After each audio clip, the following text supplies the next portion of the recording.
안녕하십니까. 저자와의 대화 시간입니다. 오늘은 시집 농무의 시인으로 널리 알려져 있고 또 최근에 가난한 사랑 노래라고 하는 시집을 내신 신경림 선생을 뵙기로 하겠습니다. 우리의 가난하고 어렵게 사는 사람들의 삶을 쉽고 친근한 언어로 형상화해서 많은 공감을 불러일으켜서 우리의 잊어버린 고향을 상기시켜주는 그러한 시인이다, 이러한 평가도 받고 있고 또 우리 시대의 대표적인 민중시인이다 하는 평가도 받고 계십니다. 이렇게 뵙게 되어서 반갑습니다. 안녕하십니까. 그 시집농무가 아주 계속 잘 시집으로도 잘 나가가지고 1년에 뭐 몇천 부가 아주 고정적으로 나간다 이런 얘기도 있던데 그건 사실이겠죠? 네, 뭐 어느 정도 나가고 있죠. 지금까지 전부 몇 판이나 나갔습니까? 그게? 글쎄요, 그게 아마 정확하게 기억을 나도 못하겠고 출판사에서도 못한다 그래요. 네. 몇 판을 찍었는지는. 너무 많이 나가가지고 수요를 갖다가 한 잊어버릴 정도로 이렇게 나온 건데 그 이제 그 농무 이후에 선시집을 제외하고 그냥 이렇게 시집 단행무로 나온 건 전부 몇 권이 되는 거죠? 그렇게 4권이 되나요? 달럼새가 있고 새지가 있고 남한강이 있고 이번에 나온 가난한 사랑 노래가 있고 그렇게 되네요. 그렇게 되네요. 5권이 그러니까. 네, 그렇죠. 그리고 이번에 이제 가난한 사랑 노래는 이 근작이죠, 그러니까? 그렇죠. 재작년도가 되게. 그게 달럼새 이후에 쓴 시들이니까 작년하고 금년, 되게 작년 금년에 쓴 시들이고 책이 나온 거는 이제 금년 봄이었죠. 그러면 우리가 그 가난한 사랑 노래 가운데 시를 한 편 읽어보기로 하죠. 지금 섬진강 뱃노래라고 하는 시가 골라진 것 같습니다. 읽어보기로 하죠. 섬진강의 뱃사공, 늙은 사공은 몸속의 파편을 8개나 지닌 상이용사다. 줄을 당겨 끄는 나룻배로 하루에도 전라도 경상도 오가기 50번 60번 스스로 본적을 섬진강으로 삼았다. 날이 굳으면 파편 박힌 팔다리가 욱신거리어 뜨뜻한 아랫목에 배를 지며 엎드렸고 아내가 대신 나가 배를 끌고 은어를 잡는다. 아들 딸이 모두 여수와 하동으로 돈벌이를 가고 늙은 내만이 호젓이 지키고 있는 높다랗게 강언덕에 달라붙은 누개막 은어회의 소지로 취하면 사공은 문 열고 강이 대고 소리친다. 내 고향은 전라도도 경상도도 아니요, 내 고향은 섬진강이란 게. 이렇게 이제 끝나고 있는데 신 선생의 그 시풍이 되게 그렇지만은 아주 그 친근한 고향의 말씨로 어렵게 사는 사람들의 그 삶을 갖다가 간곡하고 또 결곡하게 노래해가지고서 그 깔끔한 그러한 느낌을 주는 그러한 시라고 생각이 드네요. 여기 나온 이 섬진강의 뱃사공이 뭐 반드시 가난한 사랑 노래 가운데서 대표적인 작품이라고 하기보다는 대개 질적인 어떤 균정감 이런 것이 있어가지고 고르게 높낮이가 없이 시적인 성취가 이루어진 것 같습니다. 학생 가운데 혹시 이 작품에 대해서 혹은 시 일반에 대해서 이해하고 싶은 것이 있으면 얘기를 하시죠. 이 시 끝부분에서 사공이 소주에 취하면은 내 고향은 경상도도 전라도도 아니여, 내 고향은 섬진강이란께라고 하는 이유는 무엇입니까? 그거는 어떤 사람이 그런 질문을 했어요. 그게 지역 감정이 없다는 걸 일부러 표시하려고 그런 게 아니냐. 근데 사실은 그런 것은 아니고 직접 그 섬진강의 뱃사공은 제가 작년에 그 섬진강에 한번 갔을 때 만난 사람입니다. 그리고 그때 느낀 거는 이 분단의 상처가 곳곳에 남아 있구나. 그 사람 진짜 상용사예요. 그래 어떤 아픔 같은 것 이런 것을 그리려고 그런 시인데 굳이 본적이 섬진강이라고 한 거는 어떤 강과 그 삶을 일치시키고 싶어서 그랬던 거지 딴 뜻은 없습니다. 그 섬진강의 이미지를 그 뱃사공한테서 찾았던 거죠. 선생님 시에서는요 마치 사실주의 소설 같은 그런 이야기가 많이 담겨 있는데 특별히 그런 장편 서사시를 많이 쓰시는 이유라도 있습니까? 저는 이 사람이 사는 거를 모든 사람들이 다 제 나름으로 각각 많은 이야기를 지니고 산다는 생각을 해요. 그래서 어차피 사람 사는 모습을 표현하려면 그 이야기가 나타나지 않아서 안 된다 하는 생각을 가지고 있기 때문에 그런 시를 그렇게 되는데요. 또 한편으로는 이제 소설하고는 소설만 이야기를 담을 수 있는 것은 아니고 시도 담을 수 있다는 생각을 하는데 어떤 면에서는 시가 더 어떤 한 부분을 강조하고 또 역동적인 그러한 표현이 가능하지 않을까 시를 통해서 그래서 그 이야기를 담는 경우가 많이 있습니다. 신 선생의 시를 볼 것 같으면 그 남한강이라든가 무슨 이런 그 강 얘기가 많이 나오고 여기 섬진강, 인진강 강 얘기가 많이 나오고 또 월악산이라든가 이런 산 얘기도 많이 나오고 또 광산 얘기 비슷한 것도 많이 나오고 또 목계장터와 비슷하게 이 장터 얘기, 나루목 얘기 이런 게 이제 많이 나오는데 이게 어떤 그 고향의 그 풍경 같은 걸 갖다가 상기시켜주는 그러한 낱말이긴 한데 특별히 거기에 그 실질적 이런 걸 의식을 하시는지요? 의식은 하지 않는데 제가 잘한 그 어떤 그 정서라 그럴까 그런 것이 그 강의 정서, 장터의 정서, 뭐 나루의 정서, 뭐 이런 산의 정서 이런 것하고 그런 정서 속에서 살아서 그런 것 같습니다. 제가 그렇게 일부러 그렇게 나타나려고 그렇게 하려고 그런 건 아닌데 그렇게 자꾸 나타나요. 그리고 또 특히 이제 광산 같은 경우는 제가 살던 고장이라는 것이 보통 그 다른 농촌하고 달라가지고서 농촌이기도 하고 또 광산지대이기도 하고 장터이기도 해가지고서 일찍부터 그 일본 제국주의의 수탈을 당하고 특별한 어떤 지역이었죠. 그래서 그 어릴 때 여러 가지 느낀 것 또 여러 가지 보고 들은 것 이러한 것들이 지금도 시를 쓰면 저절로 자꾸 나타나는 것 같아요. 근데 이제 우리 시단에서 신 선생은 이제 그 대표적인 민중 시인의 한 분이다 이런 이제 평가를 받고 있고 또 그런 평가가 이제 사실 뭐 틀린 건 아니죠. 그래서 아까도 말씀을 드렸지만 정말 그 어렵게 사는 사람들의 고달픈 삶을 갖다가 진솔하게 노래하고 또 고향의 말씨로 그 친근감 있게 노래를 했기 때문에 정말 그 민중 정서라고 할까 이런 것과 잘 맞아 떨어진다 이렇게 이제 볼 수가 있죠. 그러나 한편으로 생각하면 또 우리 그 고향 사람들 특히 지금은 이제 이 근대화 과정에 밀려 가지고서 점점 쓰러져가는 농촌 공동체의 어떤 그 풍물 비슷한 거 이제 이런 것이 많이 있어가지고 저희한테도 그 옛날 갖다 이렇게 회상시켜주는 그런 계기가 되어지기도 하는데 사실 그 풍물시적인 요소가 많은 거 아닙니까? 사실 그러니까 시인 자신은 이제 별로 의식을 안 하셨다고 그랬는데 강이라든가 나루터라든가 장사라든가 폐광이라든가 이런 것이 있어가지고 그 좁게 무슨 민중시다 하는 그러한 관점에서보다 우리의 쓰러져간 옛날의 어떤 그 정서를 갖다가 시에 담고 있다 이렇게 넓은 의미로 얘기할 수가 있을 것 같아요. 예. 그래서 이번에 이제 그 농무에 실려 있는 그러한 시를 하나 읽어보기로 하죠. 이게 지혜산 날밤이라는 게 골라진 것 같습니다. 예. 지혜산 날밤 나는 죽은 당숙의 이름을 모른다. 구죽죽이 겨울비가 내리는 지혜산 날밤 할 일 없는 집안 젊은이들은 초저녁부터 군불집힌 건너방에 모여 가보를 떼고 장기를 두고 남포불을 단 퇴마루에선 녹도를 가는 맷돌 소리 두루마기 자락에 풀비린내를 묻힌 먼 마을에서 아저씨들이 오면 우린 칸데라를 들고 나가 지붕을 뒤져 참새를 잡는다. 이 답답한 가슴의 구죽죽이 겨울비가 내리는 당숙의 제사날 밤 울분 속에서 짧은 젊음을 보낸 그 당숙의 이름을 나는 모르고 이렇게 되어 있는데 사실 이 제사날 밤이라는 걸 나는 특히 좋아합니다. 사실 그 우리의 그 옛날 한 시절 이런 것이 아주 되살아나고 또 이제 그 칸데라 불 들고 이제 참새를 드린다는 것 같은 것도 지금 아마 사람들은 시골이 아닌 사람은 모를 거예요. 근데 옛날 초가 지붕에는 이 참새가 있기 때문에 불 들고 와서 밤에 이렇게 손 넣어가지고 그냥 잡는 거죠. 잠자는 참새를 잡는데 이런 건 이제 아마 요즘 젊은 사람들 모르기 때문에 이런 시가 가지고 있는 독특한 그 풍정이라고 할까 이런 걸 잘 모르는 것 같은데 그런 시를 겪어본 사람에게는 정말 그 어린 시를 갖다가 다시 휘성시켜주는 그러한 아주 지극한 환기력이 강한 그러한 작품이고 그리고 여기도 볼 것 같으면 아까 이 학생도 얘기가 있지 않느냐 하는데 여기도 하나 젊은 사람이 하나 울분소에서 살다가 죽었다.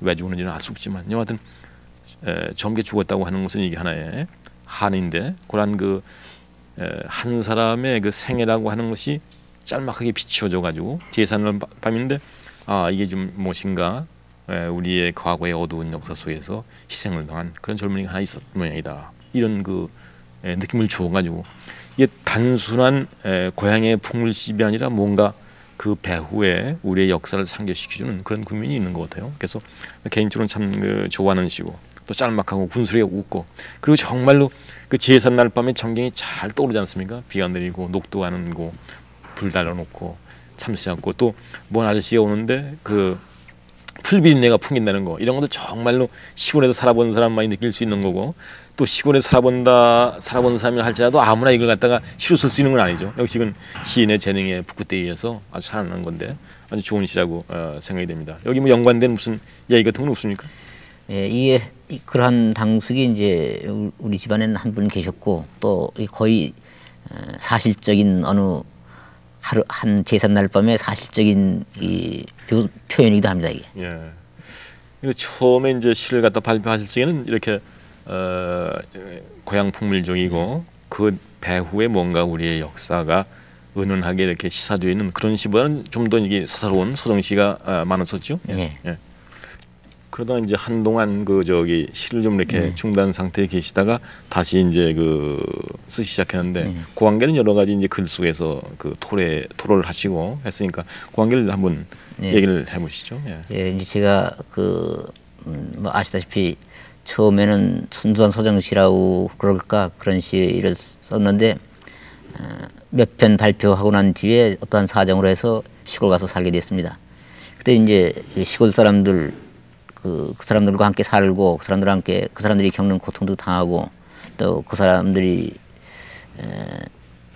맛보는 그런 아픔도 맛보고 그러면서 제가 생각한 것은 앞으로 다시 나한테 시를 쓸 기회가 주어지면 나는 이 사람 나와 함께 사는 이러한 사람들의 아픔이나 슬픔이나 고통 같은 것도 표현을 해야지 나 하나만의 얘기는 하지 않겠다. 나 하나만의 감정을 표시하지 않겠다는 생각도 했습니다. 그러면서 느낀 거는 시를 쓰는 것이 모든 사람들한테 다 주어지는 것은 아니고 시를 쓰는 기회가 모든 사람들한테 다 주어지는 것은 아니고 또 그것도 선택된 사람들한테 주어지는 것인데 자기 하나만의 얘기를 해서야 그것이 과연 올바른 삶이겠는가 이런 생각을 했었죠. 그래서 제가 이제 시를 쓸 때 반드시 그런 걸 의식하고 쓰는 건 아니지만 내가 생각이 그렇게 되니까 시도 그렇게 되는 것이 아닌가 되지 않았는가 이런 생각을 그래가지고 이제 새로 시를 쓰기 시작해가지고 그때 이제 초기에 발표된 것이 이제 겨울밤. 이 겨울밤은 시가 매우 참 우리의 여러 가지 농촌의 그 어두운 한 시절을 갖다가 잘 그려 보여주고 있고 해가지고 굉장히 아마 호평도 많이 받았고 또 아마 이 농무에서 제일 첫물이 아마 실려 있으니까 작자도 이제 애착을 가지는 것으로 있는 거죠. 다시 시를 쓰기 시작해서 제일 먼저 발표한 작품이죠. 예, 그럼 우리가 그 농무의 첫 번째 실려 있는 작품인 겨울밤을 갖다가 읽어보기로 하죠. 여기 겨울밤이라는 시가 이 첫머리에 실려 있습니다.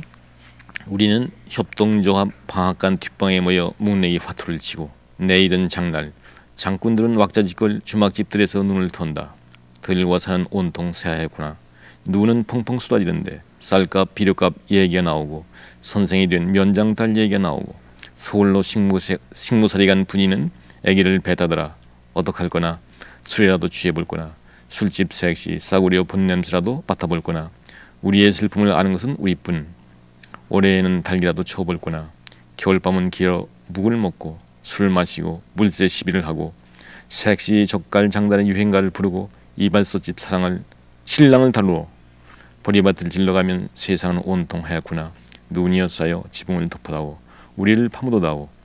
오종대 뒤에 치마를 둘러쓰고 숨은 저 계집애들한테 연애 판지라도 띄워볼 거나 우리의 괴로움을 아는 것은 우리뿐. 올해에는 돼지라도 먹여볼 거나. 이렇게 되어 있습니다. 농촌의 겨울밤인데 정말 우리의 슬픔을 아는 것은 우리뿐 하는 이러한 그 시행이 어떻게 보면 아주 간단한 것 같지만 상당히 그 힘차고 동시에 경제적으로 치유되어 있어가지고 호소력이 강한 그러한 시행이라고 볼 수가 있습니다. 이 시에 대해서 무슨 얽힌 얘기 같은 것은 없습니까? 예, 이것도 이제 제가 직접 겪으면서 시골도 살면서 늘 생각한 게 이런 한 장면 같은 거, 이런 한 모습을 삶의 모습을 꼭 시로 한번 표현해봤으면 좋겠다 하는 생각을 오랫동안 가지고 있다가 그리고 시로 한번 써본 것이죠. 네, 선생님 시는 이 농모에서도 마찬가지고 또 요즘 발표된 시에도 마찬가지고 끊임없이 계속 보여주고 있는 것은 어떤 그 민중들의 삶의 모습을 보여준다고 할 수 있겠습니다. 그랬을 때 비평계에서 60년대 이후로 계속 지속적으로 논의되는 민족문학 논의나 아니면은 요즘 들어서 갑자기 많은 논의가 되는 새로운 민족문학 논의 속에서도 선생님의 어떤 시는 일정적으로 관계가 있다고 보여집니다.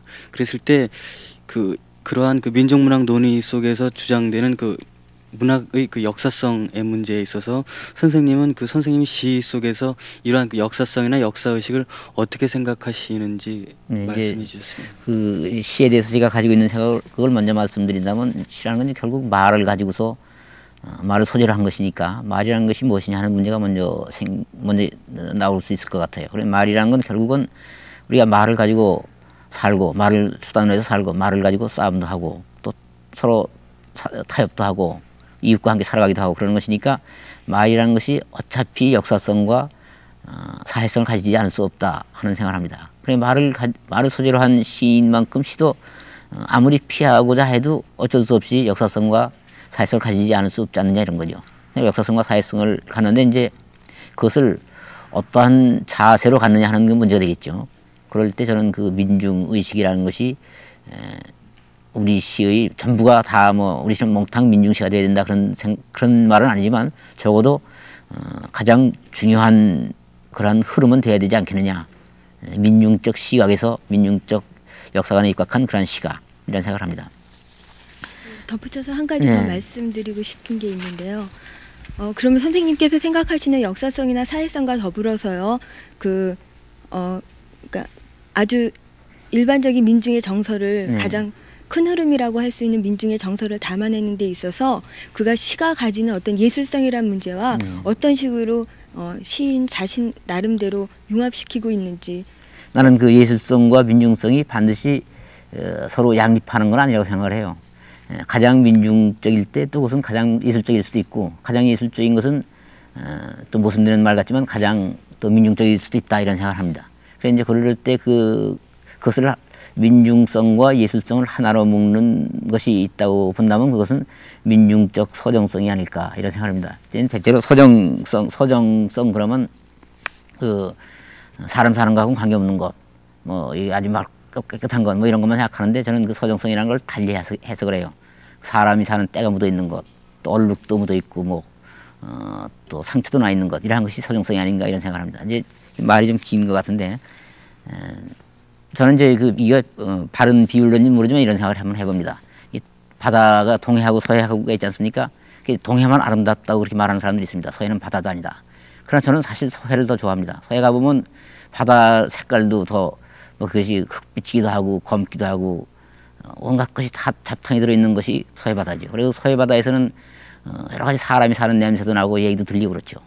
대신 동해 바다는 맑고 깨끗하지만 그런 것은 없지 않습니까? 그럴 때는 이 서해 바다가 가진 어떤 서정성, 그러한 것이 말하자면 민중적 서정성이라고 이렇게 비유적으로 말할 수 있지 않느냐 이런 생각도 한번 해보는 것이 어떨까 생각되는군요.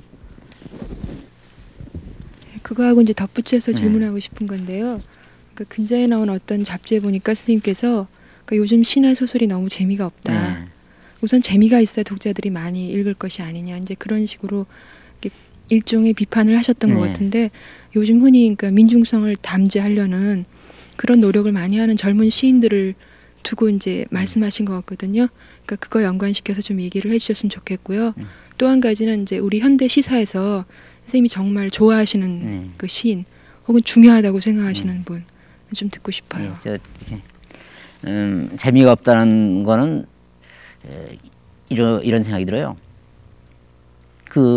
어떻게 보면 그냥 머리로만 쓰고 머리로만 민중의식을 가지고 사실은 실전적으로는 민중의식을 갖지 않은 데서 재미없는 것이 만들어지는 것 같아요. 그러니까 관념적이라는 뜻이 되겠죠. 아마 관념적으로만 민중을 생각하니까 재미없는 시가 만들어지고 직접 민중 속에서 살면서 민중과 함께 호흡하면서 민중시를 쓴다면 그것이 재미없을 턱이 없는 거죠. 그렇게 생각을 하고 또 하나는 이 도덕성의 문제인데 마찬가지 얘기가 되겠지만 그냥 말로만 뭘 하려고 그러고 사실은 실천은 안 따라가고 삶의 구체적 삶은 그러한 민중하고는 관계없이 사는 가운데서 시를 쓰니까 재미없는 시가 나오지 않느냐 이런 생각도 하고 이게 옳은 발은 제대로 말이 되는 건지 모르겠는데요. 또 하나는 이제 우리 민족 우리 시사에서 어떤 시인이 중요한 시인이라고 생각하느냐. 이제 좀 개인적인 견해를 말하면 저는 이제 백석을 참 좋아했습니다. 그리고 이용학을 참 좋아했고 그리고 임화 있죠. 임화를 좋아했습니다. 이 사람들은 이 사람들의 시가 바로 내가 시를 쓰게 된 계기가 되지 않은가 이런 생각도 할 수 있겠고요. 최근으로 내려와서는 신동엽 시인을 제가 참 좋아합니다. 뭐 그 정도 들면 될 것 같네요. 제가 이제 시골 사람이기 때문에 역시 좀 시골 시인다운 시인들을 많이 좋아합니다. 네, 선생님 농무에서 가장 많이 느꼈지만은 농촌 현실을 서정적으로 그려내는 그 시에서 저는 도시에서 태어나서 자랐지만 많은 감동을 느낄 수 있었는데요. 시에 농촌시와 농민시가 있다고 구별을 하면서 그러니까 농촌의 현실을 단순히 소재적인 측면에서 접근했던 농촌시와 아니면은 농민의 눈과 그리고 농민의 언어로 표현했던 농민시가 있다고 한다면은 그 시의 차이점이라든지 어떻게 생각하시는지? 저는 그 농촌시와 농민시를 글쎄요, 그게 굳이 구분해서 저는 생각지는 않는데요. 일단 농민시라고 한다면 이 어떤 민중의식이라는 그러한 입장에서 농촌을 파악하고 농촌을 본 그러한 시라면 그 농민시라고 할 수 있겠죠. 그러나 이제 어떤 그럼 뭐라고 얘기를 해야 되나? 그냥 단순한 시골을 농촌을 이렇게 생각하면 되겠네요. 농촌을 단순히 놀러 가서 그냥 구경하고 그러는 자리만 생각한 시, 그런 시는 이제 농촌시 속에도 못 들어가겠죠. 그러나 많은 사람들의 시가 그런 시가 있습니다. 굳이 구별한다면 그러한 시는 농촌시가 되겠고, 농촌을 그렇게 구경하고 지나가는 곳이 아니고 우리가 가서 쉴 곳이 아니고 그 삶의 자리고 싸움의 자리고 우리가 거기 묻혀서 함께 살아가는 그러한 자리라고 생각할 때 그러한 입장에서 시를 쓸 때 그것은 농민시가 되지 않겠는가 이렇게 생각합니다. 선생님 말씀 들어보니까요. 선생님의 어떤 시를 쓰시는 자세라든가 그런 걸 좀 알 수 있게 됐는데요. 선생님도 민중시를 쓰시는 분의 한 분이라고 알고 있는데 최근에 어떤 글에서 선생님께서 그 어떤 요즘에 그 젊은 시인들에 대해서 섣부른 사회과학주의다라고 비판을 하신 글을 읽었거든요. 거기에 대해서 좀 답변을 해주세요. 저는 이 시라는 것은 이제 사회과학주의라고 이제 비판을 해서 저도 그 젊은 사람들한테도 비판을 받았는데요. 그 시라는 것은 어차피 사회과학하고는 다르지 않느냐 하는 게 제 생각이에요. 사회과학이 할 수 없는 일을 시가 하고 또 시뿐 아니라 문학이라는 것이 사회과학이 할 수 없는 일을 하는 것이지 사회과학이 해결할 수 있는 일이라면 시가 존재할 필요도 없고 뭐 있을 필요가 없겠죠. 그래 어떤 면에서 저는 이 시라는 것은 또 문학이라는 것은 전반적으로 사회과학이 할 수 없는 더 넓은 것, 더 깊은 것 이러한 것을 추구해 나가고 그것을 해결해 나가고 해결한다는 게 어떻게 해결하는가 하는 또 문제가 나오겠지만 적어도 그러한 입장에서 해야 더 크고 넓은 문학이 되지 않겠는가 이러한 생각에서 한 말이죠.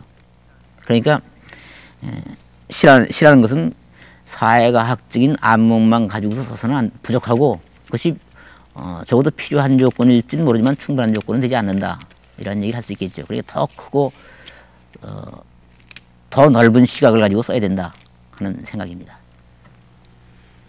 지금 말씀해 주신 것이 바로 어떤 문학의 특수성이고 그 문학이 현 사회 속에서 해낼 수 있는 그런 역할을 말씀해 주신 것 같은데요. 이와는 다르게 또 선생님께서는 이렇게 보통 보시면은 책을 민요기행이라는 책을 또 간행하신 걸로 보아서 그 민요에 대해서 상당히 남다르게 그 관심을 갖고 있는 것처럼 보이거든요. 그래서 그렇다면은 그 이러한 민요를 선생님께서는 왜 이렇게 중요시하고 관심 있게 보시는지, 그리고 민요 같은 민요라 하더라도 그것을 어떠한 측면에서 받아들이시는지 그거를 말씀해 주셨으면 좋겠습니다. 네, 이제 제가 민요를 처음에 민요에 천착하게 된 것은 우리나라 문화가 지나치게 서구화되어 있고 또 너무 매판 문화라고 그럴까, 또 그런 데서 뭐 빠져나오지 못하고 있고 또 상업주의 상업주의 문화에서 헤어나지 못하고 있고 그러한 생각을 했어요 저는. 그래서 이것을 극복하지 않으면 우리가 이 도저히 식민지적 현실이라는 데서 빠져나올 수가 없다 하는 생각에서 그 한 방법으로 민요를 오늘의 되살려 가지고서 그 민요가 뭐 옛날에 불리던 민요가 그냥 또 다시 불릴 수는 없겠죠. 그러나 그것을 적어도 바탕으로 해가지고서 오늘의 문화를 새로 창조해 나가는 작업을 한다면 그 식민지적 문화 현실 또 상업주의적 문화 이러한 것을 극복하는데 큰 도움이 되지 않을까 해가지고서 이제 처음에 민요 제 나름으로 민요에 관심 갖고 또 민요 운동도 제 나름으로 펼쳐왔죠. 그런데 최근에 이제 제가 그 민요를 수집하고 가서 듣고 그러다 보니까 참으로 많은 것을 제가 발견했어요. 우선 우리 민요라는 게 우리말의 무진장한 보고예요. 우리말이 참 풍성하고 그런데 민요를 들어보면 정말 좋은 우리말이 많이 있습니다. 그것을 우리가 지금 우리 교육이라는 게 이상하게 돼 있어가지고서 자꾸 옛날 그 우리말을 잊어버리게 하는 그런 과정이 있는데 그것을 다시 되살아나게 할 수 있는 것이 민요를 가지고 하면 되지 않겠는가 이런 생각도 하고 또 민요가 가진 어떤 그 정서라는 것은 우리 민족 정서의 원형 같은 생각도 들었고 원형이라고 그런 생각도 할 수 있겠고요. 또 민요가 가진 가락은 그것을 우리가 오늘에 되살린다면 그것이 오늘의 어떤 잘못된 전체적인 문화 현실을 고치는 중요한 가락이 될 수도 있다 하는 생각을 해가지고서 최근에도 계속해서 민요에는 관심을 가지고 또 수집도 하고 듣기도 하고 그럽니다. 그러면 그 두 번째 시집에 그 또 첫물에 나와 있는 시가 목계장터라고 하는 건데 역시 좀 민요풍의 시가 아닌가 이렇게 생각이 드는데 그 목계장터를 갖다가 읽어보기로 하죠. 목계장터 하늘은 날들어 구름이 들어 하고 땅은 날들어 바람이 들어 하네 청령 흥령 흩어져 비개인 나루 잡초나 일깨우는 찬바람이 들하네 잔바람이 들하네 백길이라 서울 사흘 목계나루에 아흘의 나을 찾아 밥값은 파는 가을볕도 서러운 박물장수 되라네 사는 날들어 들꽃이 들어 하고 강한 날들어 잔돌이 들어 하네 산소리 맵자거든 풀 속에 얼굴 묻고 물여울 모질거든 바위 위에 붙으라네 민물새우 끌어넘는 토방 뒷마루 다시 한번 읽겠습니다. 민물새우 끌어넘는 토방 뒷마루 스흑삼년에 한일에찜 천지로 변해 짐 부리고 앉아 쉬는 떠돌이가 되라네 하늘은 날들어 바람이 되라하고 사는 날들어 잔돌이 되라네 이러한 그 내용인데 이건 역시 그 떠돌이의 어떤 정서 이런 것이 노래되어 있고 또 사실상 그 가락으로 봐서 민족인 가락이 있고 근데 역시 이제 그 시골 생활에 아주 조그마한 세목들이 역시 여기 잘 나타나 있는 것 같아요. 그 민물새우가 끌어놓은 이런 저 이야기 같은 거 이런 것도 사실 시골에서 사는 사람들만이 느낄 수 있는 독특한 그 정서 환기력을 가지고 있는 것 같고 또 생생한 사실력을 가지고 있는데 이 목계나루가 고향 쪽의 그 나루죠. 그렇죠. 우리 고향에서 한 2~30리 떨어진 곳인데 거기는 이제 제가 특별히 그 아픈 추억 또 뭐 아주 그리운 추억도 있는 곳이고 여러 가지가 얽히는 데입니다. 그래서 제가 이제 이 시는 저도 제 나름으로 애착을 가진 시인데 제가 이 목계장터라는 시를 꼭 3번을 쓴 일이 있어요. 그래서 한 번 썼는데 어떤 신문사에서 써달라고 해서 그 목계장터라고 해서 썼는데 상당히 기분 좋게 써줬는데 읽고 나니 발표된 걸 보니까 이건 영 마음에 안 들어요. 그래서 또 다른 잡지에서 다음에 또 써달라고 해서 다시 또 목계장터를 고쳐 썼습니다. 그때도 또 안 돼요. 그래서 그때도 영 재미없는 시가 되고 아주 이게 스크랩도 아니고 내버렸죠 시를. 그리고 이제 오래 있다가 한번 다시 써야 되겠다 하는 생각을 했는데 그때 제 생각이 이 목계가 가진 어떤 정서 또 목계하고 나하고 얽힌 인연 이 여러 가지를 표현하려면 우리의 어떤 민족적인 가락을 빌어다가 하지 않으면 제대로 살 것 같지 않다 하는 생각을 해가지고서 목계나루를 3번째 다시 써가지고서 이것이 뭐 훌륭한 시라 이런 얘기는 아니지만 나 나름으로는 상당히 만족을 했던 그런 시입니다. 이 시는 이제 선생님이 굉장히 애착을 가지고 계신 그런 시 같은데요. 여기에 나오는 그 떠돌이가 그 마치 남의 그 정한을 대변해주는 가게 있잖아요. 그러니까 어떻게 생각하면 선생님 자신의 시인 자신의 운명 그 모습을 좀 일정하게 투영하고 있다고 그렇게 생각되기도 하거든요. 거기에 대해서 좀 듣고 싶은데요. 저도 이 떠돌이라는 것이 나 자신이기도 하고 또 한편으로는 그 강을 중심으로 해서 사는 사람들의 그 어떤 한일 수도 있고 그런 여러 가지를 겹쳐가지고서 한번 표현해 본 것이죠. 이 시에서뿐만 아니라요. 전반적인 시에서 흐르고 있는 것이 어떤 민중적인 정서라는 것으로 대표될 수 있는 좀 밝은 면보다는 약간은 좀 그래도 좀 한스러운 면이 많고 침울한 면도 있고 거기에서 나타나는 전반적인 흐름이 그렇다면은 선생님께서 생각하시는 어떤 그 우리 민중 정서가 앞으로 나아가야 할 어떤 전망 같은 것들, 밝은 면들 그런 것들 갖다 같이 그려나가시는 것이 훨씬 시를 위해서도 그렇고 독자를 위해서도 그렇고 훨씬 건강한 삶을 묘사하는 쪽으로 나가는 것이 바람직하지 않나 그렇게 생각을 하는데 그 점에 대해서는 어떻게 생각하세요? 글쎄요, 그것은 이제 우리 현실이 어두우니까 내 시도 어둡다고 이렇게 뭐 말할 수 있겠지만 물론 앞으로 밝은 시를 나도 쓰고 싶지요. 물론 밝은 시를 쓰고 싶은데 이제 그러려면 우리 세상이 밝아져야 되니까 밝은 세상이 되게 하는데 또 우리가 해야 할 밝은 세상을 만드는 역할을 또 우리가 하지 않아서는 안 되고 내가 시를 통해서도 하면서 또 한편으로는 어떤 실천을 통해서 밝은 세상을 만드는데 한 몫을 하지 않아서는 내 시가 밝아질 수가 없겠죠. 무슨 말장난 비슷하게 되는데요.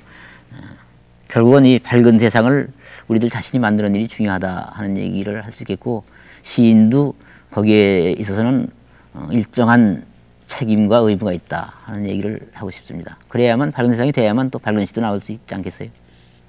근데 이제 그거는 제 옆에서 이제 생각해 볼 적에는 물론 세상이 어둡고 또 전망이 그 밝지 못하기 때문에 그것을 반영해 가지고서 조금 이제 약간은 서럽고 그 어두운 시가 나왔다 이렇게 얘기할 수 있지만 또 세상이 어둡고 밝지 못하기 때문에 그만큼 또 이 밝고 맑고 올바른 세상에 대한 강렬한 그 그렇죠. 욕구가 있고 그러니까 어떤 그 해방의 어떤 그 이미지라든가 이런 것이 이제 가령 어두운 상황에서 있을수록 더 강렬하게 나올 수 있지 않은가 이렇게 생각할 수 있는 거 아니겠어요? 그렇죠. 그것도 또 그렇게 생각할 수 있겠죠. 예. 근데 이 민요적인 가락도 있고 나도 이 목계장터는 상당히 이제 이거 좋아하고 그래서 어디 그 전에 한번 인용도 하고 그랬었는데 민요적인 가락이 가지고 있는 독특한 그 정한이라든가 또 이제 그 신 선생의 시라고 하는 것이 신 선생의 시가 아니었으면은 문자로 표현되지 못했을 많은 사람들의 흐름을 정말 대변하고 있다는 점에서 정말 그 의미가 깊은 것이지만 한편으로 생각해 보면 이건 이제 독자로서의 이제 욕심이겠지만은 지금 우리 복잡한 이 시대를 살고 있는데 민요적인 관점이 가지고 있는 소박한 시점만 가지고는 포착하거나 말하자면 이해할 수 없는 그러한 현상이 너무나 많은데 이런 문제에 대해서 어떤 그 회의를 느끼신 적은 없으신지 좀 말씀을 그 문제는 저도 그 깊이 여러 번 생각을 해본 일이 있죠. 이 민요조라는 게 좀 단조로운 면이 있지 않습니까? 뿐 아니고 민요의 가락을 빌려올 때는 내용이 가진 어떤 뜻이 희석화되는 그러한 경우도 많이 있습니다. 그래서 이것을 어떻게 조화를 시켜나갈 것인가 한번 생각해봤는데 결국 민요적인 그 가락을 한 바탕으로 해서 해야지 민요 가락을 그냥 시 속에다가 그냥 살린다는 것은 사실은 그렇게 쉬운 일은 아닌 것 같아요. 덜어는 되지만 그것을 늘 해서는 안 될 것 같고 그냥 그 민요적인 가락을 속에 깔고 또 민요적인 정서 이것이 어떻게 생각하면 우리 민족 정서의 원형이니까 이것을 그 바탕에 깔고서 오늘의 현실을 오늘의 모습을 다루는 그러한 시를 쓰면 이것이 좋은 시도 가능하다 하는 생각을 하게 됩니다. 저희가 그 기억하기로는 어딘가 신 선생이 그 국정교과서에 나와 있는 시에 대해서 비평을 하신 것이 있는 걸로 기억이 되고 있습니다. 그런데 요즘번에도 연세대학의 이상섭 선생이 나오셔가지고 우리의 그 문화교육이라고 하는 것이 정말로 문화교육이 있어야 할 방식과는 멀어져 있다는 그 얘기를 갖다가 하셨어요. 그러니까 그 교과서에 나와 있는 시를 중심으로 한번 비판하신 것 같으니까 같은 기제에 조금 그 평소에 그 가지고 계시던 생각을 좀 제가 그 교과서의 시를 비판하는 글을 한 3, 4년 전에 한번 쓴 일이 있는데 그때는 그 국어를 담당한 교사들 여러분하고 이제 상의를 그 토론을 해가면서 그걸 썼습니다. 그런데 그때 그 교과서를 다시 검토하면서 느낀 것이 재래적인 어떤 소정시라고 그럴까 그 사람의 삶과 하고는 아무 관계도 없는 그런 것 관념적인 서정이죠. 관념적인 서정시로 이제 천편일률이고 그것이 참 문제점인 것 같아요. 또 하나는 그 나온 시인들이 대개 다 권력 주변에서 왔다 갔다 하는 그러한 시인들의 시를 전부 싣고 있어요. 뭐 그게 좀 이게 너무 심한 말인지 모르지만 해바라기족 비슷한 해바라기 시인 비슷한 사람들의 시만 실려 있습니다. 조금만 권력에서 멀어지면 다 빠지고 옛날에는 그 이마라든가 이런 물론 그런 사람 시를 계속해서 실을 수는 없었겠지만 이마라든가 이명철이라든가 이런 좋은 시가 많이 있었다고 기억이 되는데 순간순간 다 빠집니다. 세월이 자꾸 달라지면 자꾸 빠져요. 권력 주변에서 왔다 갔다 하는 사람들의 시가 이제 너무 많고 또 하나는 또 문제는 같은 시인의 시라도 어떤 좋은 시가 있고 나쁜 시가 있는 건데 그것을 구별하지 않고 그냥 가령 어떤 A라는 시인이 시를 실으면 그 사람의 시 중에서는 제일 떨어지는 시를 갖다 실은 그러한 경우가 허다분합니다. 더 좋은 시가 허다분한데도 그 더 좋은 시를 싣지 않고 제일 나쁜 시를 갖다 실었어요. 그거 보면 시를 보는 안목이 전혀 없는 사람들이 교과서에 시를 실는 그러한 일을 한 것이 아닌가 하는 회의를 느끼게 하고요. 또 하나 이제 시 교육의 문제가 있는데 아무것도 아닌 거 가지고서 뭐 공연히 의미를 붙여가지고서 무슨 역사의식이다 뭐다 해서 이렇게 가르치고 참고서를 보니까 그렇게 돼 있어요. 이건 학생들한테 시라는 것이 얼마나 재미없는 것인가 하는 것을 환기시켜주는 것밖에 더 역할을 안 하고 다른 역할은 안 하는 것 같아요. 그리고 뭐 무슨 조금 아무것도 아닌 간단한 얘기 가지고서 무슨 뭐 은유가 어떻고 비유가 어떻고 무슨 뭐 이러니까 이게 시는 영 재미없어지고 교과서에서 시를 배운 학생들은 전부 시라는 건 아주 재미없는 것으로 생각하는 것이 대개 그렇게 생각합니다 지금. 이것이 그리고 시라는 것이 그 학생들을 정서적으로 이렇게 어떤 정서적인 어떤 교육 같은 것도 한 몫을 하는 건데 그러한 면에서도 전혀 배려를 하지 않고서 고른 것 같아요. 교과서에 실린 시가 대체로 우리나라에서 상당히 수준이 떨어지는 작품이라고 보면 아마 틀림이 없을 것 같습니다. 오늘의 교과서에 실린 시들이 중간쯤도 못 가고 그 이하로 떨어지는 시들이 지금 교과서에 실려 있다. 이렇게 생각하면 아마 제 말이 그렇게 심하지는 않을 거예요. 그럼 이제 그때 그 시를 갖다 한번 검토하기 위해서 여러분들과 말하자면 같이 토론도 하시고 교과서 같은 걸 정독해 보신 걸로 이제 지금 말씀하시는데 그럼 시 이외에 다른 분야에 대해서 교과서에 대해서 뭐 더 이렇게 눈에 띄는 그 결함이라든가 또 시정도 해야 한다고 생각되는 점 이런 것은 뭐 없었는지요? 그런 것도 많습니다. 가령 산문 같은 건 덜어 읽어보면 이건 도덕적으로 도저히 용납할 수 없는 그런 글들이 많습니다. 가령 뭐 어떤 글을 보면 해방이 조금 더 늦었더라면 좋았을 것이다 하는 뜻의 글도 있고 또 어느 뭐 섬에 갔더니 아주 고생하면서 일하는 것은 보지 않고 뭐 맨발로 굴을 뭐 따는 모습이 얼마나 아름다운가 뭐 있다고 도저히 학생들한테 이렇게 그런 생각을 심어주면 안 되는 그런 글들이 많이 있습니다. 이러한 글들이 있는 한 이게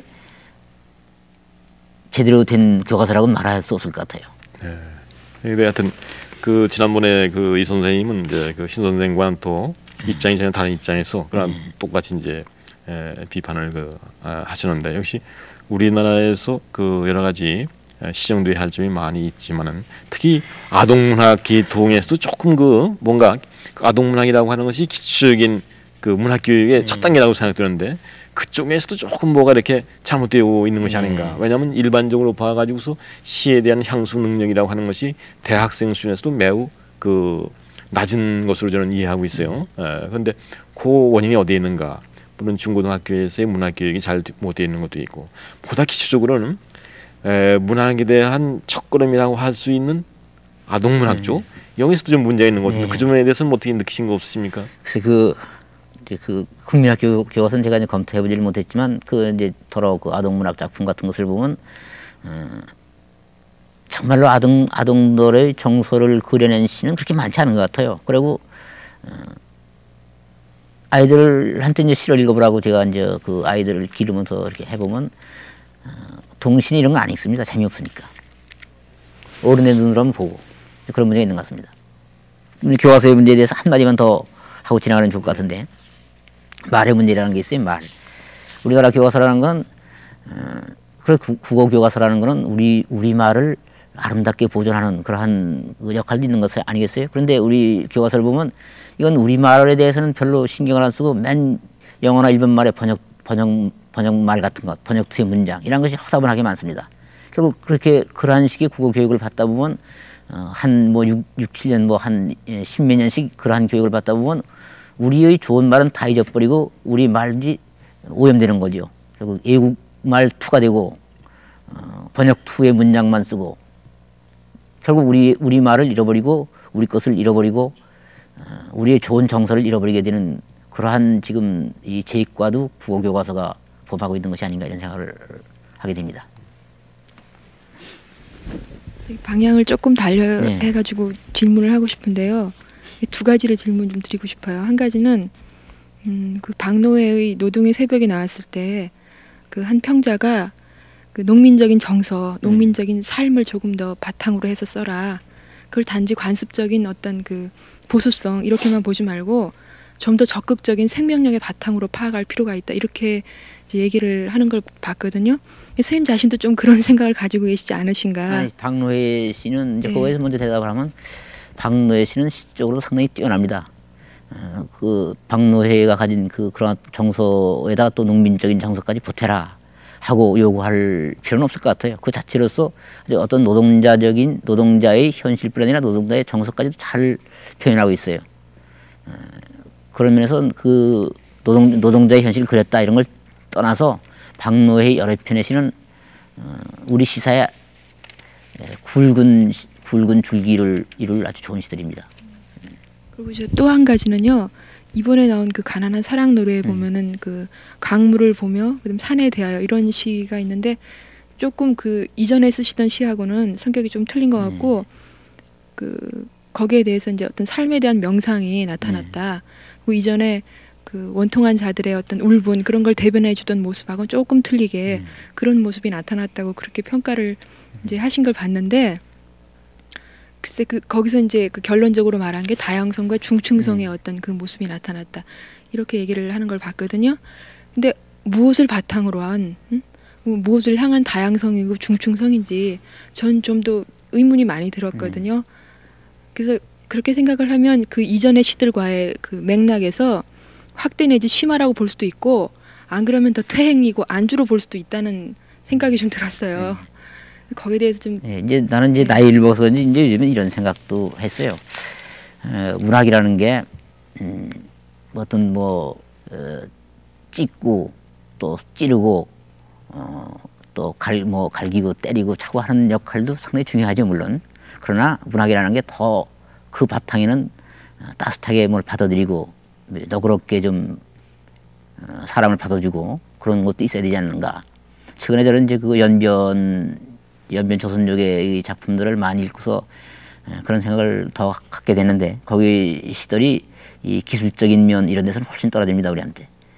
소설도 마찬가지고. 그러나 그 아주 넓게 토가 넓게 해가지고서 이 받아들이고 감싸 안고 읽는 사람을 감싸 안고 또 그런 것에 있어서는 아주 우리가 배울 점이 많은 것 같아요. 그래서 나도 내 시도 앞으로 그렇게 되지 그러한 면도 갖지 않으면 정말로 좋은 시는 될 수 없다 하는 생각을 해가지고서 나도 좀 이 세상을 너그럽게 보려고 그러고 감싸는 그러한 좀 모습도 보이고 싶고 그래서 그런 시를 쓴 거죠. 그러면 그 요즘 이제 그 젊은 시인들 토양 가운데서 이렇게 말하자면 그 매우 낙관적인 징조라고 생각되는 거하고 또 조금은 이제 시정돼야 할 점이라고 생각되는 것이 있으시면 그 한번 말씀을 해주시죠. 네, 물론 개별적인 상황이 아니고 일반적인 얘기를 한다고 하는 것은 항상 위험이 따르지만 그렇죠, 예. 그럼에도 불구하고 또 우리가 일반적인 얘기를 하니까 일반적으로 맞는 얘기, 그러니까 예. 이게 맞는 얘기는 아닌데 이제 몇몇 시인을 가지고 얘기를 한다면 이 생각 같은 건 참 바르고 좋은데 어떤 또 좀 거친 면이 있어요. 그리고 말에 대해서 좀 천착하고 좀 조심스럽게 다루고 그런다는 것을 마치 이것이 예술주의나 문학주의처럼 매도하려는 그런 경향이 있는데 그것은 옳은 것 같지 않고 결국 아무리 훌륭한 일을 하고 있더라도 또 시를 쓴다면 그 시는 좋은 시를 써야지 좋은 시를 안 쓰고서 자기는 다른 좋은 일을 많이 하니까 시는 아무리 써도 좋다 하는 생각을 가진다는 건 좋지 않은 거죠. 그런 문제도 있고 이게 지금 얘기하고는 좀 달라지는 것 같은데요. 그리고 또 이제 그 이렇게 그 객관적으로 봐서 좀 낙관적인 징후라고 할까, 참 그 옛날보다 훨씬 더 좋아졌다고 생각되는 일반적인 경향이 있다면 그러면 어떤 걸 일단 볼 수 있을 것 같습니까? 지금 시가 이제 옛날처럼 시라는 건 옛날에는 다 이건 뭐 그냥 사람 사는 거하고 관계없다 이런 생각을 한 사람이 많았는데 지금은 거의 이제 그런 생각을 가진 사람은 많지 않고 말하자면 민중적 정서를 바탕으로 한 시가 상당히 중요한 흐름이 되고 있다는 것은 낙관적이 아닌가, 우리 시의 미래를 밝게 볼 수 있는 근거가 되지 않겠는가 생각합니다. 그런데 아까 이제 그 좋은 일을 한다고 해서 나쁜 시를 쓸 권리는 없다 그렇지. 하는 얘기는 이제 시에도 이제 양질이 있다. 좋은 시가 있고 또 좋지 못한, 말하자면 좋다고 우리가 평가할 수 없는 그런 시도 있다는데, 신 선생 생각에서는 그 좋다 나쁘다의 기준을 일단 어디에다 쉽게 얘기해서 어디다 둘 수 있는 거였어요? 글쎄 이걸 어떻게 두느냐 하는 문제가 이제 그 때문에 늘 문제가 되는데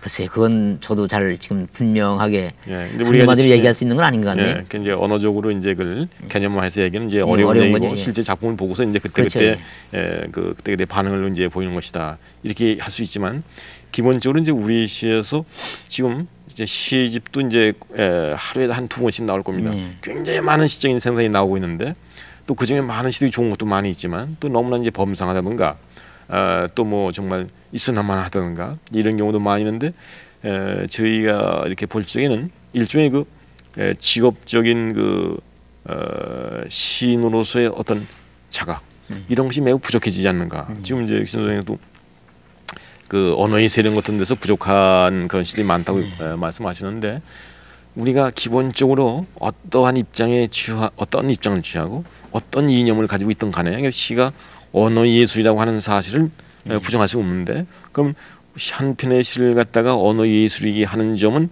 어떤 고유한 그 시의 고유한 어떤 그 일성이 있는 건데, 요런 것을 갖다가 어느 정도 이렇게 등한히 해가지고 일종의 그 아마추어주의 비슷한 것이 이제 많이 퍼져 있는 거, 이것이 어떻게 보면 이제 그 시가 대중화되어 있다는 점에서 취할 점도 있지만, 또 어떻게 보면 시가 근본적으로 또 문학이라고 하는 것이 질적인 고양을 통해 가지고 인간 자체를 이제 고양시키는 건데, 그러한 면은 조금 이제 희박해지는 면도 있지 않은가. 저는 이제 그런 면에 상당히 우려를 표시하고, 또 우리가 모든 물건 같은 걸 하면 정성스럽게 정성을 들여가지고 잘 한번 만들어 보자. 이런 그 의식은 비교적 적은 것이 아닌가. 이런 느낌을 좀 드는 것 같은데. 그런 느낌은 저도 마찬가지로 합니다. 근데 어떻습니까?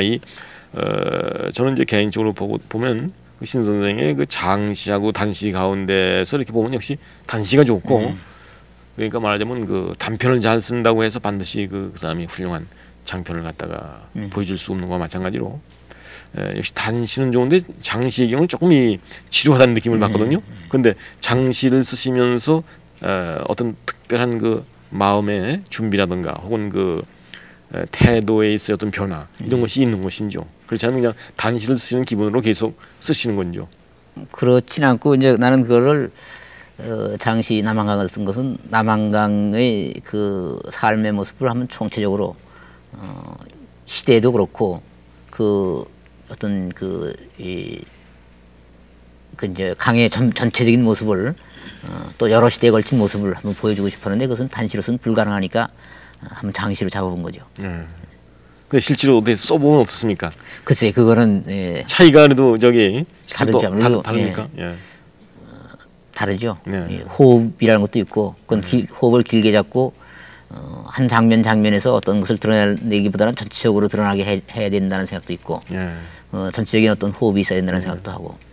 아까 그 민요연구회 얘기 나왔었는데, 지금 민요연구회는 지금도 이렇게 관여하고 계십니까? 그럼 회장직을 맡고 있는데, 모임이 어떻게 되는 것입니까? 모임 구성원들은 이제 일선교사라든가 뭐 회사원 이런 사람들이 많고, 지금 회원은 정식 회원은 1,000명이 좀 넘고, 큰 회네요. 큰 모임이죠. 그리고 이제 또 지방에도 여기저기 민요연구회가 생기고 있고, 그 민요연구회가 이 문화운동, 어떤 노래운동뿐 아니고 문화운동 전반에 걸쳐서 하는 거니까, 이 어떤 이 식민지적 문화 현실을 극복하는 그러한 데서 지금 상당히 자기 나름대로 열심히들 일을 하고 있는 사람들이 모인 데죠. 예. 근데 실제로 그 민요 기행을 떠나 가지고 민요시를 하다 보면 아직도 그 정말로 발굴되지 않은 그러한 정말 아주 그 땅에 묻힌 그런 민요가 아직도 많은 것인죠. 많지는 않고 덜어 있습니다. 예. 근데 그게 어떠한 형태로 남아 있는 겁니까? 그러니까 아직도 발굴되지 않은 것이 있다면 오지이기 때문에 그런 겁니까? 혹은 그렇지 않으면 무슨 오지이기 때문에 그런 경우도 있고 또 하나는 그 노래를 아는 사람이 별로 세상에 나타나기 싫어해가지고서 이 노래를 안 부르고 있다가 어떤 자리에서 한번 부르고 그래가지고서 알려지게 되는 경우 이런 경우가 많습니다. 네. 그리고 또 이제 제가 최근에 태백시에 가서 한 본 건데 그 동네 사람들이 전부 노래를 할 줄 아는데 전혀 모르고 있었어요. 그래서 한번 무슨 모임 무슨 잔치 자리 같은 데서 우리 한번 옛날에 부르던 노래 한번 불러보자. 그래가지고서 노인네들이 한 7, 8명이 한꺼번에 노래를 해보는데 전부 그게 맞더라는 거죠. 가락이 서로 똑같이 그 노래말도 뭐 다 알고 이렇게 해가지고서 다시 재발굴되는 수도 있고 그렇죠. 근데 그게 이제 실제로 여태까지 이렇게 해서 좀 이렇게 수집한 것이 좀 얼마나 됩니까? 다른 사람들이 이제 발굴해 놓은 거 이렇게 본 경우가 더 많고 가서 들은 경우가 더 많고 내가 직접 가서 한 거는 사실은 얼마 안 되죠. 그리고 대개 이제 지방에서 그 학교 교직에 있거나 뭐 지방 문화 운동 지방에서 그 지방 문화 애착 가지고 일하는 사람들 그런 사람들이 발굴해 놓은 것을 제가 가서 듣는 경우가 참 많습니다. 예. 그리고 그것은 세상에 별로 안 알려진 것 이런 것들이죠. 예. 근데 그때 노래도 함께 체부가 됩니까? 그렇죠. 노래도 체부하고 예. 노랫말도 이제 말도, 수집을 하고. 예. 예.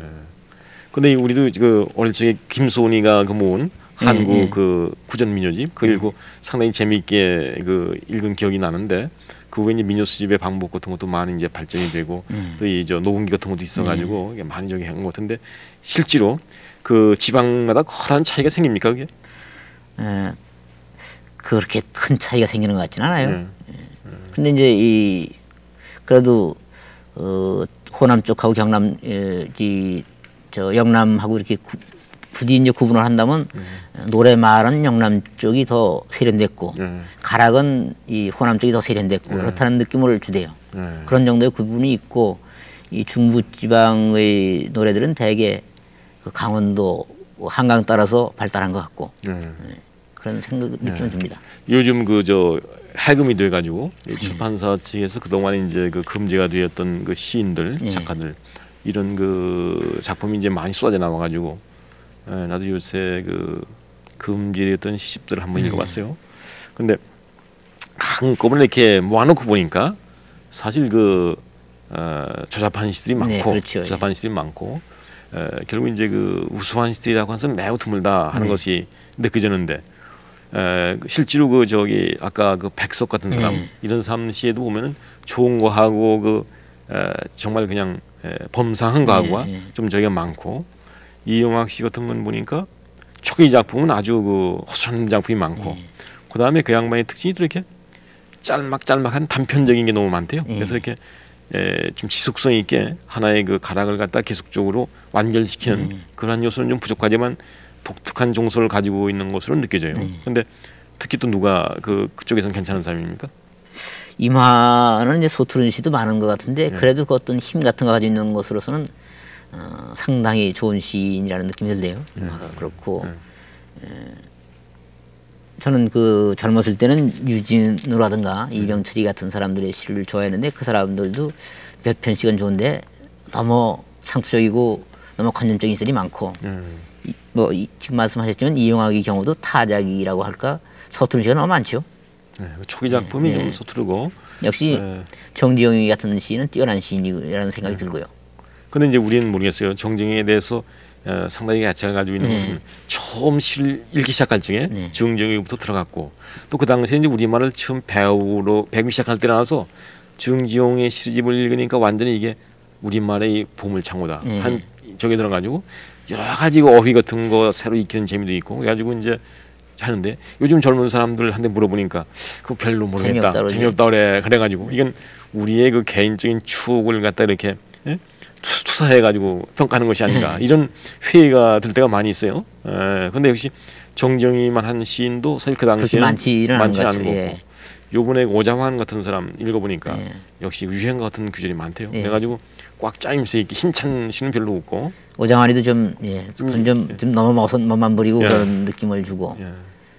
역시 저는 그 개인적인 취향인지 모르지만 가장 좋은 그 해금된 시인 가운데서 가장 좋은 시인을 한 사람 뽑으라면 난 백석을 들 것 같네요. 백석이 몇 편은 참 좋죠. 예. 우리 시에서 한 절창이고 독특한 시인이고 또 계속적으로 하고 또 그 사람한테도 그 풍물적인 요소가 있기 때문에 선생하고 통하는 데가 아마 그런 것 같아요. 있는 것 같습니다. 그럼 앞으로 요즘 뭐 새롭게 뭐 구상하시는 이런 없으십니까? 예, 요즘은 제가 그 민요 기행을 다니면서 여러 가지 느낀 것, 또 만난 사람들에 대한 것, 이러한 것을 시로 쓰고 있는 게 있습니다.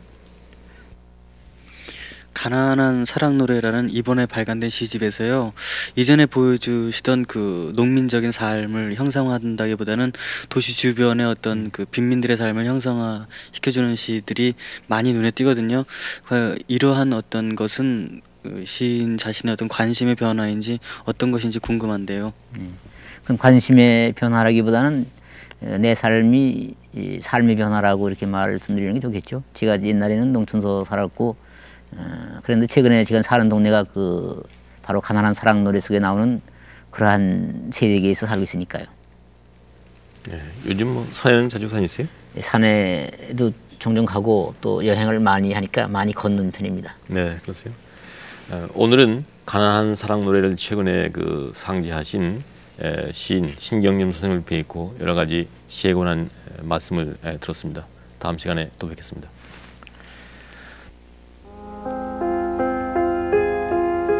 산에 대하여 산이라 해서 다 크고 높은 것은 아니다. 다 험하고 가파른 것은 아니다. 어떤 산은 크고 높은 산 아래 시시덕거리고 웃으며 나지막히 엎드려 있고, 또 어떤 산은 험하고 가파른 산자락에서 슬그머니 빠져 동네까지 내려와 부러운 듯 사람 사는 꼴을 구경하고 섰다.